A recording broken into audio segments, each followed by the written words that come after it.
नमस्कार, हिमाचल समाचार में आपका स्वागत है। आज के मुख्य समाचार। मुख्यमंत्री ने की केंद्रीय वित्त मंत्री से भेंट, ग्रीनफील्ड व कांगड़ा हवाई अड्डे के लिए सहायता प्रदान करने का किया आग्रह।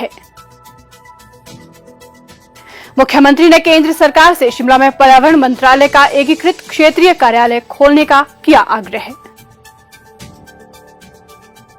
प्रदेश सरकार युवाओं के सपनों को साकार करने के लिए उठा रही कई नवोन्मेषी कदम। और अब समाचार विस्तार से। मुख्यमंत्री ठाकुर सुखविंदर सिंह सुक्खू ने मंगलवार सायं नई दिल्ली में केंद्रीय वित्त मंत्री श्रीमती निर्मला सीतारमण से भेंट की। केंद्रीय मंत्री से बाह्य सहायता प्राप्त परियोजनाओं के अंतर्गत नए ऋणों पर सीमा लगाने के निर्णय की समीक्षा करने का आग्रह मुख्यमंत्री ने किया। उन्होंने कहा कि इस निर्णय पर पुनर्विचार करने से विभिन्न क्षेत्रों की विकासात्मक गतिविधियों में सहायता मिलेगी। बाह्य वित्त पोषण के लिए आर्थिक मामलों के विभाग द्वारा संस्तुत 6 प्रस्तावों के ऋण समझौतों पर हस्ताक्षर करने की प्रक्रिया में तेजी लाने के लिए हस्तक्षेप करने का भी मुख्यमंत्री ने आग्रह किया। 15वें वित्त आयोग की संस्तुतियों के अनुरूप जिला मंडी में ग्रीनफील्ड हवाई अड्डे के लिए 1000 करोड़ रुपए और कांगड़ा हवाई अड्डे के विस्तार के लिए 400 करोड़ रुपए देने का भी आग्रह किया।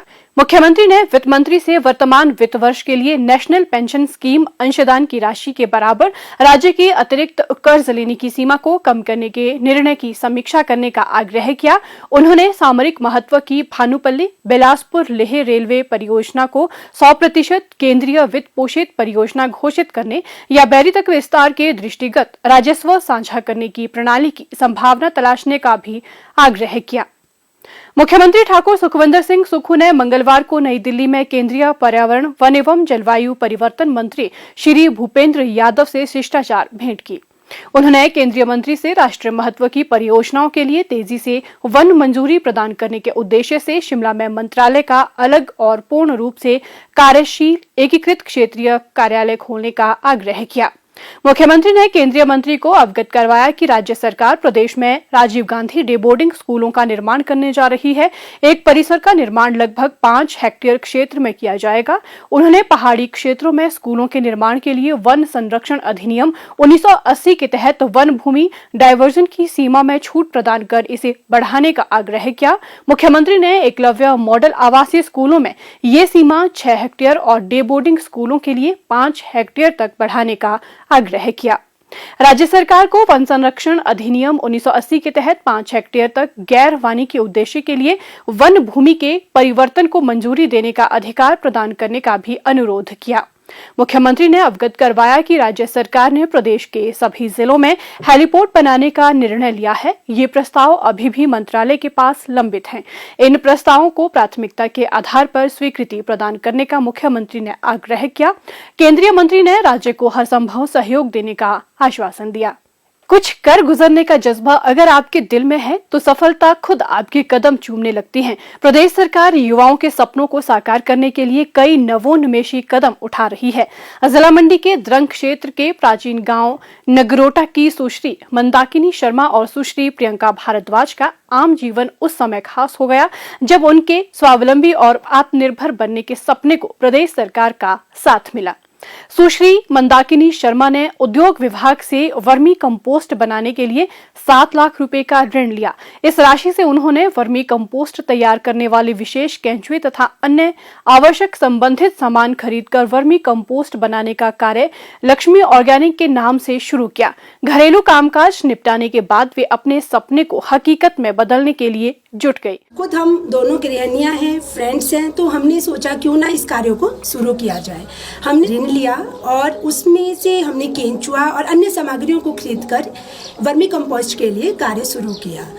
इसके लिए हमने गौसदन, अपने घर में पशुधन होने से बहुत से गोबर उपलब्ध करवाया और यहाँ नगरोटा गांव में भी जितनी भी महिलाएं उनसे बातचीत करके यहाँ से भी हमने गोबर को उपलब्ध किया। हमने इससे खाद तैयार की और हम सरकार का भी धन्यवाद करते हैं क्योंकि उन्होंने रोजगार के लिए महिलाओं को आत्मनिर्भर बनाने के लिए ये योजनाओं का शुरुआत किया। तो इससे हमें भी रोजगार उपलब्ध हुआ और इसके साथ साथ हमने अपनी आसपास की औरतों को भी जोड़ा, उनके लिए भी कमाई का बहुत अच्छे अवसर उपलब्ध हुए।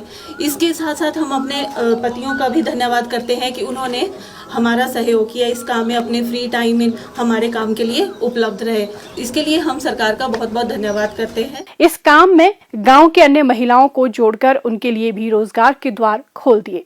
जैसे कि यहाँ खाद बनाई जा रही है तो इससे हमें भी रोजगार मिला है और इससे हम जैसे कि गांव की औरतें, हमें काफ़ी बेनिफिट है इससे, और हमें जैसे कि घर चलाने के लिए हमारी जो सुविधाएं सारी ठीक हो जाती है, सारी प्रॉब्लमें सॉल्व हो जाती है। हम सरकार का धन्यवाद करना चाहेंगे। वर्मी कंपोस्ट बनाने के साथ साथ हवन करने के लिए गाय और बछिया के गोबर से बनी हवन समधा भी बनाने लगे तथा ग्रो बैग भी तैयार करने लगी। इससे आमदनी में बढ़ोतरी भी हुई। वर्मी कंपोस्ट बनाने के साथ साथ हमें ये भी आइडिया है कि हम इस गोबर से इस तरह की आइटम्स भी बना सकते हैं, लाइक जैसे ये धूप कप है, ये हवन समीधा है और ये ग्रो बैग जिसमें हम गमले लगा सकते हैं, वेजिटेबल्स लगा सकते हैं। आजकल आप देखते हैं कि हर कोई फ्रेश वेजिटेबल्स खाना चाहता है तो अपने वो टेरेस गार्डनिंग करते हैं, अपने घर में फ्रेश वेजिटेबल्स उगाते हैं, तो उसके लिए ये बेस्ट है। इन्होंने कंपोस्ट तैयार करने के लिए 30x4 के 12 बेड बनाए हैं, जिनमें 2 माह तक 400 से 500 किलोग्राम खाद बन जाती है। किसानों और बागवानों के अलावा लोग किचन गार्डन और गमलों में फूल उगाने के लिए भी लक्ष्मी ऑर्गेनिक से वर्मी कंपोस्ट खरीद रहे हैं। वर्मी कंपोस्ट बनाने के लिए समतल जगह पर 1 से 1.5 फुट ऊंचा ताजा गोबर लाकर इसमें केंचुए डाल दिए जाते हैं। पाल का जो हमारी पन्नी होती है उसको हम 30x4 में बिछा देते हैं और उसके ऊपर कच्चा गोबर जो है उसकी लेयर 1 या 1.5 फीट हाइट तक उसके हम बना देते हैं। और उसके बाद उसके ऊपर जो केंचुआ जो हम लोगों ने मंगवाया हुआ था स्पेशल मेरठ से, उसको उसके ऊपर डालते हैं। फिर केंचुआ डालने के बाद उसके ऊपर हम उसको पराली से ढक देते हैं ताकि केंचुओं को कोई सूरज की गर्मी से कोई परेशानी ना हो। और समय समय पर पानी का छिड़काव करते रहते हैं उस पर ताकि उसकी नमी बरकरार रहे। क्योंकि ये केंचुआ खाद तैयार होने का एक प्रक्रिया होती है ताकि इसमें इसकी नमी ना ज़्यादा होनी चाहिए और ना ये पूरी तरह सूखा होना चाहिए, तो इसके एक बैलेंस जैसी इसकी नमी रखी जाती है। 2-2.5 महीने के अंतराल के बाद ये खाद हमारी तैयार हो जाती है और उसके बाद छिनाई के लिए रेडी रहती है। वर्मी कंपोस्ट एक ऐसा पर्यावरण मित्र जैविक उर्वरक है जिसके उपयोग से मिट्टी, हवा तथा जल में किसी प्रकार का प्रदूषण नहीं फैलता।